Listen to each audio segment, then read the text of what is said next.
अब ये नृसिंहावतार की भूमि कौन सी है? नरसिंह भगवान कहाँ प्रकट हुए? जो इस समय पाकिस्तान में है, मुल्तान। पाकिस्तान में कितने तीर्थ थे हमारे, कितने संतों के बड़े बड़े स्थान थे, वहां सब नष्ट हो गए। मुल्तान के जो प्रधान मंदिर था नरसिंह भगवान का, वो नरसिंह भगवान इस समय हरिद्वार में विराजे हैं, श्रवणनाथ नगर में। मुल्तान के मूल ठाकुर यहाँ बैठे हैं। मुल्तान में जो प्रधान स्थान था नरसिंह भगवान का मंदिर, वो अपनी पहाड़ी बाबा की परंपरा का स्थान था।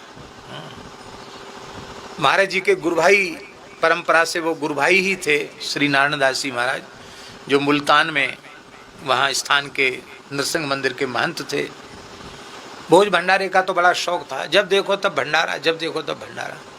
तो नरसिंह भगवान की जयंती हुई और उन्होंने पूरे मुल्तान का भंडारा किया। ओ सब लंगर चला, खूब खाओ पकवान मिष्ठान नरसिंह जयंती पर। और उस समय अंग्रेजों का शासन था, जर्मन की लड़ाई चल रही थी।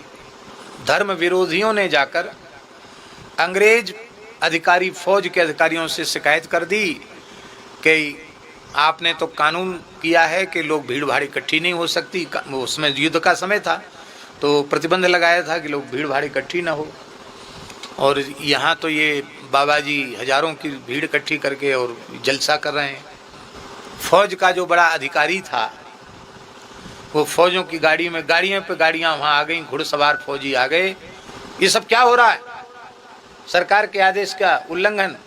तो उन्होंने प्रसन्न होकर कहा, बिल्कुल बिना घबराए, बिना डरे, प्रसन्न, सरकार, हम तो सरकार की विजय का उत्सव मना रहे हैं।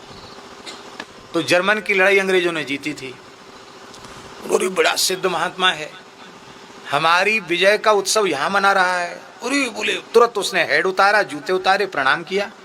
अरे बोले, तो कमाल का संत है। उन्होंने तो ये कहा था कि हमारे सरकार जो नरसिंह भगवान हैं, उन्होंने असुर को मारा है, उनकी विजय का उत्सव है। बात ऐसी उसको लग गई अधिकारी को कि ये जो उत्सव हो रहा है वो अंग्रेज सरकार की जो विजय हुई है जर्मन की लड़ाई में, उसका उत्सव यहाँ मन रहा है। उसने नारायण दास जी को मुल्तान का चेयरमैन नियुक्त कर दिया। बोले बाबा जी आज से मुल्तान नगर के चेयरमैन आप, कागज बना दिया, नियुक्त हो गए चेयरमैन के रूप में।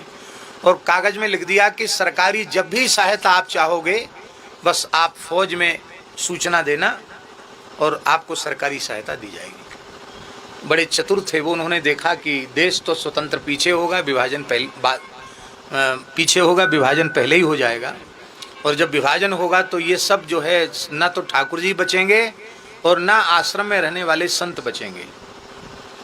तो उन्होंने मौके को देखा और तुरंत अपने उस कागज का प्रयोग किया।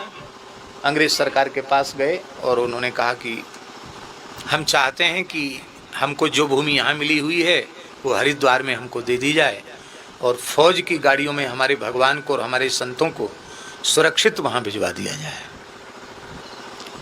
सब संतों को लेके, नरसिंह भगवान को लेके यहाँ आ गए।